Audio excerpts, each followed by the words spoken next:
अस्सलाम वालेकुम व्यूअर्स, आज हम एक नहायत अहम, हसास और अहम मौजू पर बात करने जा रहे हैं। ये मौजू है पाकिस्तान और सऊदी अरब का दिफाई मुआहिदा। हरमैन शरीफैन के तहफ़्फ़ुज़ में पाकिस्तान का किरदार और इसके आलमी असरात।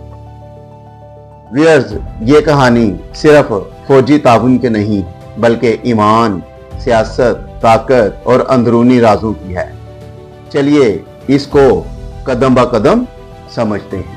पाकिस्तान और सऊदी अरब के ताल्लुकात 1947 से शुरू हुए। जब पाकिस्तान बना तो सऊदी अरब पहले मुमालिक में शामिल था जिसने इसको तस्लीम किया, और सऊदी अरब ने हमेशा पाकिस्तान को मुआशी और सियासी मदद दी और पाकिस्तान ने सऊदी अरब को फौजी तावन फराहम किया। व्यूअर्स, 1960 की दहाई से पाकिस्तानी फौज यूनिटें सऊदी अरब में तैनात रही। पाकिस्तानी पायलट्स और अफसरान ने सऊदी एयर फोर्स को ट्रेन किया।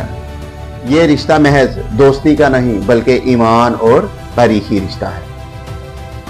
मक्का मुकरमा और मदीना मुनव्वरा, ये दो शहर सिर्फ सऊदी अरब के नहीं बल्कि पूरी उम्मत मुसलमान के दिल की धड़कन है। तो सऊदी अरब को इस बात का एहसास है कि इन शहरों की हिफाजत सिर्फ एक मुल्क नहीं बल्कि पूरी मुस्लिम दुनिया का फर्ज है।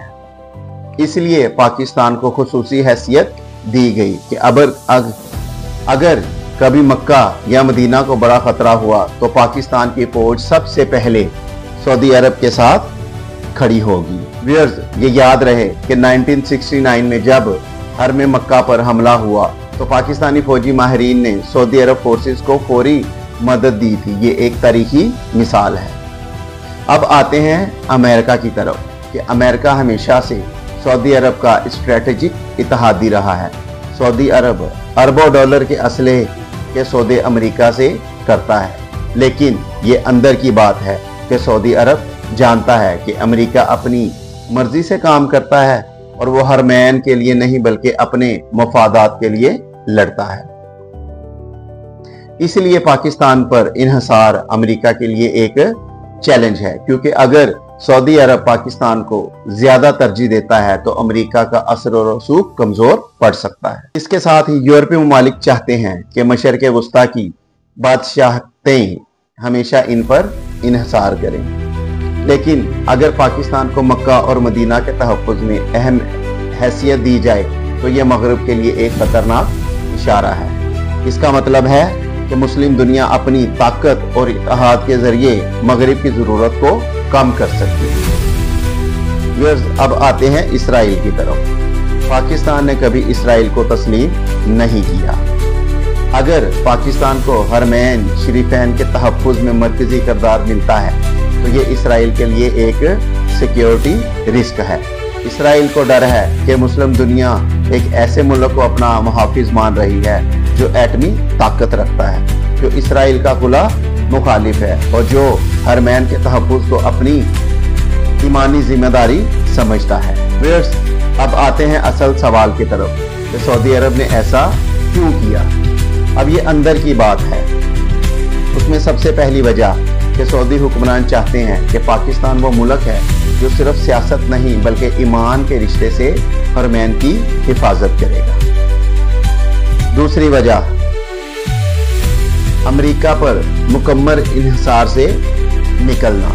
कि सऊदी अरब को एहसास है कि अमेरिका पर भरोसा खतरनाक हो सकता है। वो सिर्फ अपने मफाद के लिए लड़ेगा और पाकिस्तान ही वो मुल्क है जो हर हाल में हरमैन के साथ खड़ा होगा। अब तीसरी वजह यानी जंग और खित्ते के हालात ने सऊदी अरब को मजबूर किया है कि वो पाकिस्तान जैसे मजबूत इत्तेहादी को अपने करीब रखे। चौथी वजह, इसराइल और मगरिब का दबाव।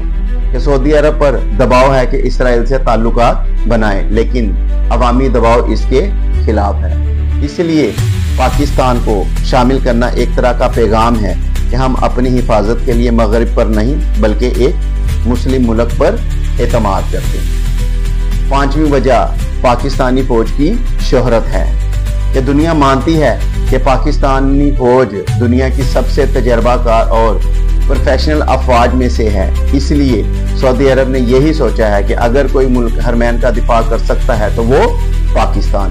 دوستو، یہ کہانی صرف ایک دفاعی معاہدے کی نہیں بلکہ امت مسلمہ کے اتحاد، سیاست اور طاقت کی ہے۔ پاکستان اور سعودی عرب کا رشتہ دنیا کو ایک واضح پیغام دیتا ہے کہ حرمین شریفین کا دفاع صرف سعودی عرب نہیں بلکہ پوری امت کی ذمہ داری ہے، اور اس ذمہ داری میں پاکستان سب سے آگے ہے، اور یہی ہے اندر کی اصل بات۔ اس کے ساتھ ہی اجازت دیجیے، اللہ حافظ۔